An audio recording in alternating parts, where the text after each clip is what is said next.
बिस्मिल्लाहिर्रहमानिर्रहीम। Chemistry 10th chapter number 9। इसका जो नाम है इस चैप्टर का वो है केमिकल इक्विलिब्रियम। तो केमिकल इक्विलिब्रियम के जस्ट इंट्रोडक्शन के बारे में मैं आपको थोड़ा सा बताऊंगा आज कि केमिकल इक्विलिब्रियम बेसिकली होता क्या चीज़ है। केमिकल इक्विलिब्रियम का अगर हम देखें तो दो चीज़ें हैं यहाँ पे। एक होता है आपके पास इक्विलिब्रियम और दूसरा होता है केमिकल इक्विलिब्रियम। आप फिजिक्स में जान चुके हैं कि इक्विलिब्रियम बेसिकली होती क्या चीज़ है। इक्विलिब्रियम कहते हैं किसी चीज़ की बैलेंस स्टेट।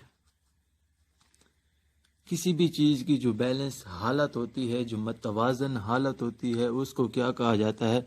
इक्विलिब्रियम कहा जाता है। जबकि दूसरी चीज़ क्या चीज़ होती है?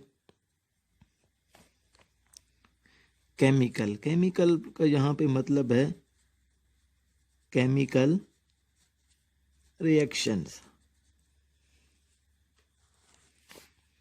अब यहाँ पे दो चीज़ें हमारे सामने आ गई हैं कि केमिकल इक्विलिब्रियम क्या चीज़ होती है, केमिकल रिएक्शन। तो इसका मतलब ये होता है कि इस चैप्टर के अंदर हम क्या करेंगे कि जितने भी केमिकल रिएक्शंस होते हैं वो किस हालत में हम पढ़ेंगे, वो बैलेंस स्टेट हालत में हमने पढ़ना है। बात समझ आ रही है?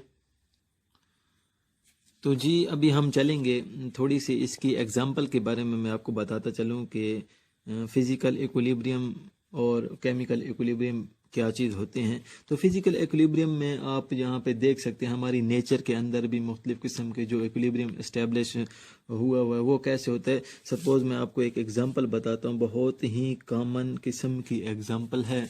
वो कौन सी हो सकती है? मैं एक तरफ बना देता हूँ यहाँ पे ह्यूमंस और यहाँ पे क्या चीज़? ट्रीज। अब देखें इनके दरमियान आपस में कौन सा इंटरलिंक्स होता है, ये किस तरह एक दूसरे के ऊपर इन्हिसार कर रहे होते हैं, किस तरह इक्विलिब्रियम एस्टेब्लिश हो रहा होता है। तो वो कैसे होता है कि बेसिकली होता क्या है कि हम क्या कर रहे होते हैं, यहाँ पे ट्रीज को देखें तो ट्रीज क्या कर रहे होते हैं, ह्यूमंस को ऑक्सीजन प्रोवाइड कर रहे होते हैं। जबकि यहाँ पे देखें तो ह्यूमन क्या चीज़ प्रोवाइड कर रहे होते हैं, कार्बन डाइऑक्साइड। तो हम कह सकते हैं यहाँ पे कि we inhale oxygen and exhale carbon dioxide while plants consume carbon dioxide and release oxygen. तो we can say that this natural process is responsible for the existence of life on earth. तो ये भी एक best example आप दे सकते हैं किसी को भी कि फिजिकल इक्विलिब्रियम क्या चीज़ होती है। इसी तरह आप और भी मुख्तलिफ़ किस्म की एग्जांपल ले सकते हैं, एग्जांपल और भी बता सकते हैं। जैसे आपके पास कंसंट्रेशन ऑफ गैसेस, दूसरी एग्जांपल आप लेते हैं, एग्जांपल नंबर 1 हो गई। इसी तरह आपके पास एग्जांपल नंबर 2 भी आप दे सकते हैं कि concentration of gases in lake water. क्या चीज़? Concentration of gases in lake water. अब लेक वाटर के अंदर भी यही चीज़ होती है कि गैसेस की एक मुनासिब किस्म की कंसंट्रेशन होती है, जिसकी वजह से आपके पास जो एक्वेटिक प्लांट्स होते हैं, जो एक्वेटिक एनिमल्स होते हैं, वो क्या कर होते हैं, एग्जिस्ट कर रहे होते हैं, वो जी रहे होते हैं। तो इनमें से एक इम्पॉर्टेंट चीज़ होती है जिसकी वजह से ये उस पानी के अंदर रह रहे होते हैं। तो बेसिकली क्या चीज़ यूज़ कर रहे होते हैं, उनको एक नाम देते हैं, उस नाम को क्या कहते हैं? डिजॉल्व्ड ऑक्सीजन कहा जाता है। इसको एक और नाम भी देते हैं, नेक्स्ट जो आपके पास सेकेंड ईयर की क्लासेस है उसमें आप पढ़ेंगे, उसको एक और नाम देते हैं जिसे बीओडी कहा जाता है। बीओडी बेसिकली क्या होता है? बायोकेमिकल ऑक्सीजन डिमांड होता है। जो क्या यूज़ कर रहे होते हैं, जो एक्वेटिक प्लांट्स होते हैं, एनिमल्स होते हैं, वो क्या कहते हैं, इनडायरेक्टली रिलेट कर रहे होते हैं इसी कंसंट्रेशन के साथ जो आपके पास पानी के अंदर ऑक्सीजन की कंसंट्रेशन होती है। तो ये क्या चीज़ थी? एक केमिकल इक्विलिब्रियम की थोड़ा सा इंट्रोडक्शन था ये जानना आपके लिए ज़रूरी था, क्योंकि आगे जाकर जितने भी आपके पास रिएक्शंस होंगे वो हम क्या चीज़ पढ़ेंगे, chemical reactions in balance state हालत में पढ़ेंगे।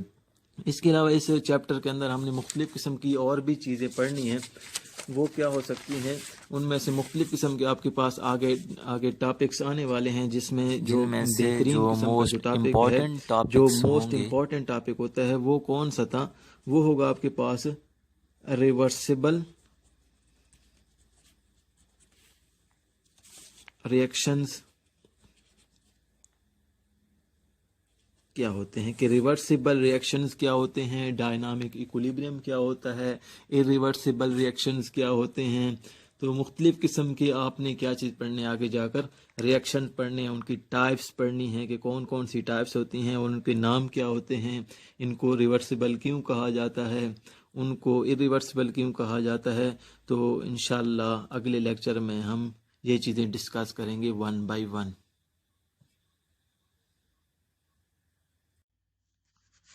Now we will discuss about the reversible reactions कि reversible reactions क्या होते हैं। reversible reaction से जानने से पहले आपको दो किस्म की टर्मिनोलॉजीज जो होती हैं वो जानना बहुत ही ज़रूरी है। वो क्या होती हैं, एक होती है आपके पास रिएक्टेंट्स और दूसरा होता है प्रोडक्ट्स। रिएक्टेंट्स क्या चीज़ होती हैं, रिएक्टेंट्स होते हैं आपके पास जो रिएक्शंस के अंदर जो कंबाइन हो रहे होते हैं उनको क्या कहा जाता है, उनको रिएक्टेंट्स कहा जाता है। और जो रिएक्शंस के अंदर जो न्यूली सब्सटेंसेस की फार्मेशन हो रही होती है उनको क्या कहा जाता है, उनको कहा जाता है प्रोडक्ट्स। अब यहाँ पे देखें, मैंने एक एग्जांपल ली है कि when 2 mole of hydrogen and 1 mole of oxygen to form 2 mole of water. तो यहाँ पे देखें कि जो आपके पास हाइड्रोजन और ऑक्सीजन है ये क्या चीज़ हो रहे हैं, कंबाइन हो के क्या चीज़ बना रहे हैं, वाटर। तो जो चीज़ कंबाइन हो रही है यहाँ पे वो क्या चीज़ होगी, वो होगी यहाँ पे रिएक्टेंट्स। और जो न्यू सब्सटेंसेस फॉर्मेशन हो रही है जैसा कि यहाँ पे नज़र आ रहा है वाटर, तो वो क्या चीज़ है, प्रोडक्ट्स। अब हम चलते हैं जो बेसिक चीज़ है कि रिवर्सिबल रिएक्शंस क्या होते हैं। रिवर्सिबल रिएक्शन बेटा अगर इसकी अगर तारीफ करें तो इसकी डेफिनेशन क्या होगी कि that reactions can recombine to form reactants, कि ऐसे आपके पास रिएक्शन जिसमें products can recombine to form reactant, जिसमें प्रोडक्ट्स दोबारा रिकम्बाइन होके वही रिएक्टेंट्स बना रहे होते हैं, उसको क्या कहा जाता है, रिवर्सिबल रिएक्शंस कहते हैं।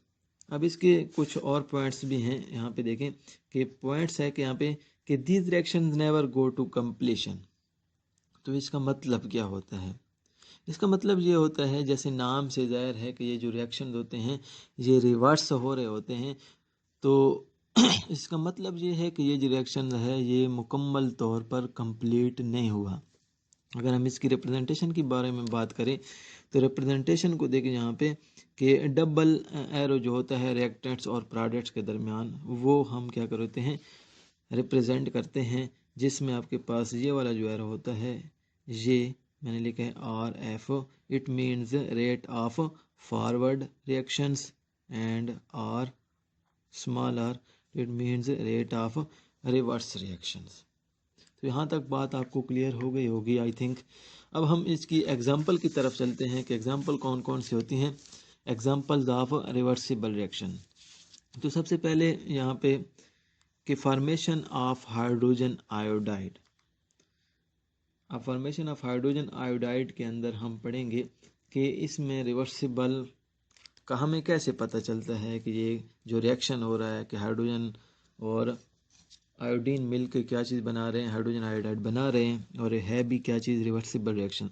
तो इसके क्या जो होते हैं कुछ यहाँ पे मैं आपको स्टेप्स बताता हूँ, जिसमें क्या होता है कि हाइड्रोजन, इसकी स्टेट को देखें गैस है, और यहाँ पे देखें आयोडीन आल्सो गैस। तो ये क्या चीज़ बना रहे हैं, हाइड्रोजन आयोडाइड। अब यहाँ पे देखें आयोडीन का जो कलर होता है वो क्या होता है, पर्पल किस्म का कलर होता है। स्टेप नंबर 2 के अंदर आप देखें कि ये जो आपके पास चीज़ बन गई है प्रोडक्ट के अंदर, इसको हमने क्या किया, दोबारा हीट किया। तो दोबारा हीट के दौरान क्या चीज़ बनी है, हाइड्रोजन गैस और आयोडीन गैस। अब पता कैसे चला है, जो ही उसको दोबारा हीट किया गया तो यहाँ पे हाइड्रोजन गैस वो तो कलरलेस थी, वो स्केप आउट हो गई, लेकिन जो ही पर्पल गैस क्या चीज़ वहाँ से स्केप आउट हो रही थी तो हमें इंडिकेट हो गया, हमें मालूम हो गया कि वो जो गैस थी वो क्या चीज़ थी, बेसिकली आयोडीन गैस ही थी। फिर इसको जो ओवरऑल हम रिएक्टेंट्स और प्रोडक्ट्स को लिखते हैं, जैसे रिवर्सिबल रिएक्शन के अंदर हम लिखते हैं, तो वो हम लिखेंगे कि हाइड्रोजन और आयोडीन ने क्या चीज़ यहाँ पे, अरे कंबाइन होके फिर क्या चीज़ बना रही यहाँ पे, हाइड्रोजन आयोडाइड गैस बना ली। अब यहाँ पे मैंने ये भी शो कर दिया है कि रेट ऑफ फॉरवर्ड रिएक्शन और रेट ऑफ रिवर्स रिएक्शन। दूसरी एग्जांपल क्या चीज़ हो रही है, दूसरी एग्जांपल होगी आपके पास के फॉर्मेशन ऑफ कैल्शियम कार्बोनेट। जब भी कैल्शियम ऑक्साइड और मिलेगा किसके साथ, कार्बन डाइऑक्साइड के साथ, तो वो क्या चीज़, किस चीज़ की फॉर्मेशन कर रहे हैं यहाँ पे, कैल्शियम कार्बोनेट की फॉर्मेशन होगी। अब यहाँ पे देखें, rate of forward reactions, rate of backward या रेट ऑफ रिवर्स रिएक्शन भी हम क्या यहाँ पे लिख सकते हैं। इसी तरह आप मुख्तलिफ़ किस्म की और भी एग्ज़ाम्पल ले सकते हैं डेली लाइफ के अंदर, जितने भी आपके पास एग्ज़ाम्पल्स मौजूद हैं, आपके पास हैं, तो वो आप लिख सकते हैं यहाँ पे कि आपने किस तरह ये जो आपके पास रिवर्सिबल रिएक्शन हैं इसको इस्टेब्लिश कैसे करना होगा। इसके अलावा एक और चीज़ भी आपको बताता चलूँ, यहाँ पे एक और चीज़ है कि केमिकल इक्विलिब्रियम स्टेट क्या होती है, क्या चीज़, what is chemical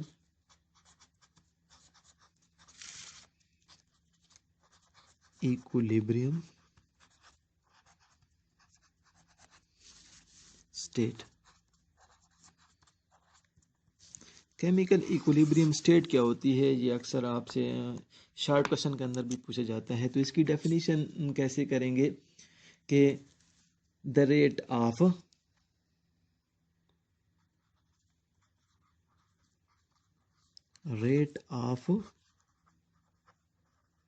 forward reactions becomes equal to the rate of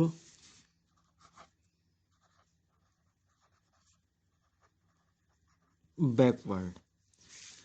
तो इसकी डेफिनेशन हम इस तरह भी कर सकते हैं कि when the rate of forward reactions becomes equal to the rate of reverse reaction, तो इस किस्म के आपके पास जो रिएक्शन होते हैं और जिस किस्म की जो स्टेट होती है उस स्टेट को क्या कहते हैं, इक्विलिब्रियम स्टेट कहा जाता है।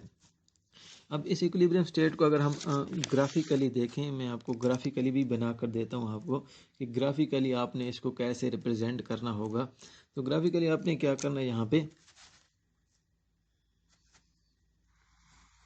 बहुत ही आसान है ग्राफिकली इसको रिप्रेजेंट करना।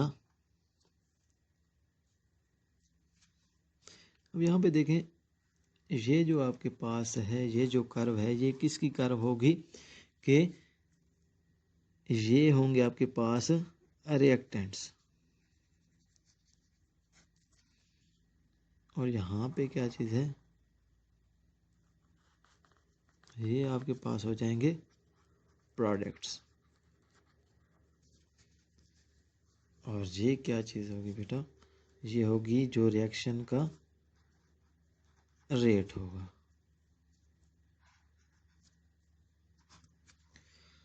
अब देखें यहाँ पे मैंने लिखा है यहाँ पे रिएक्टेंट्स और प्रोडक्ट्स।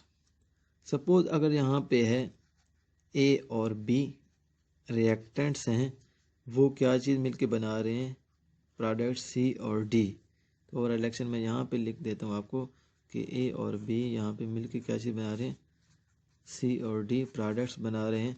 तो वो होगा कैसे, यहाँ पे देखें कि कर्व नीचे आ रही, कर्व नीचे गिर रही है, ये क्या चीज़ होगी, इक्विलिब्रियम स्टेट हो जाएगी आपकी। पहले देखें यहाँ पे कि जो आपके पास रिएक्टेंट्स की कंसंट्रेशन ऐसा ऐसा क्या चीज़ हो रही है, यहाँ पे डिक्रीज हो रही है। इसका मतलब ये है कि जो रिएक्टेंट्स हो रहे हैं वो कंबाइन हो रहे हैं, किस में कन्वर्ट हो रहे हैं, वो कन्वर्ट हो रहे हैं प्रोडक्ट्स के अंदर। देखिए यहाँ पे रिएक्टेंट्स की जो कंसंट्रेशन है वो क्या चीज़ हो रही है, डिक्रीज हो रही है, और यहाँ पे प्रोडक्ट्स की कंसंट्रेशन इंक्रीज हो रही है। जैसे जैसे जहाँ पे देखें जैसे रिएक्टेंट्स थे वो बहुत ही ज़्यादा थे, मैक्सिमम थे, तो वहाँ पे जो प्रोडक्ट्स वो मिनिमम थे। जूँ जूँ रिएक्टेंट्स की कंसंट्रेशन डिक्रीज होती गई, प्रोडक्ट्स की कंसंट्रेशन इंक्रीज होती गई और एक ऐसा स्टेट वहाँ पे इस्टेब्लिश हो गया। इस स्टेट को क्या कहा जाता है? इक्विलिब्रियम स्टेट कहा जाता है। यहाँ पे आप ये भी मेंशन कर दें, टाइम भी आप कर सकते हैं मेंशन। इसी तरह और भी आप एग्जांपल ले सकते हैं। इसके अलावा हम या इस चैप्टर के अंदर मुख्तलिफ़ किस्म के और भी रिएक्शन पढ़ेंगे कि फॉरवर्ड रिएक्शन और रिवर्स रिएक्शन का बेसिक जो macroscopic characteristic of forward and reverse reactions की कौन कौन सी होती हैं। शुक्रिया।